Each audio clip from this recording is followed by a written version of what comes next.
தொழிலாளர் தினத்தை ஒரு சாதிய தினமாக, ஒரு குறிப்பிட்ட தொழிலின் தினமாக அவர்கள் கடைபிடிப்பதற்கு முயற்சிக்கிறார்கள்.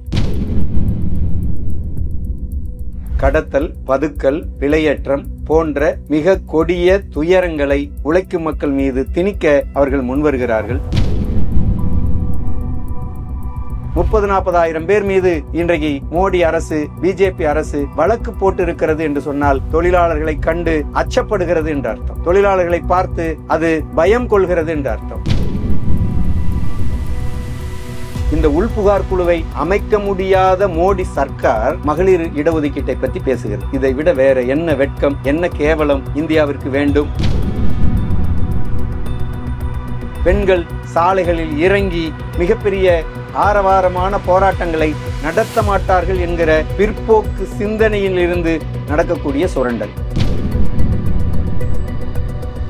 400 தொழிலாளர்கள் வேலை செய்யக்கூடிய ஆலையில் 300 பேர் பெண்கள். 2 டாய்லெட். இந்த 2 டாய்லெட்டை எப்படி பெண்கள் பயன்படுத்த முடியும்? அவர்களுடைய இயற்கை உபாதையை தீர்த்துக் கொள்வதற்கு என்ன ஏற்பாடு? அவ்வளவு சுரண்டல். டாய்லெட் போதுமான அளவுக்கு இருந்தால் 25 பேருக்கு ஒரு டாய்லெட் என்று கட்டமைத்தால் கூட குறைந்தபட்சம் அந்த ஆலையில் ஒரு 12-13 டாய்லெட் கட்டப்பட்டிருக்க வேண்டும் பெண் தொழிலாளர்களுக்காக.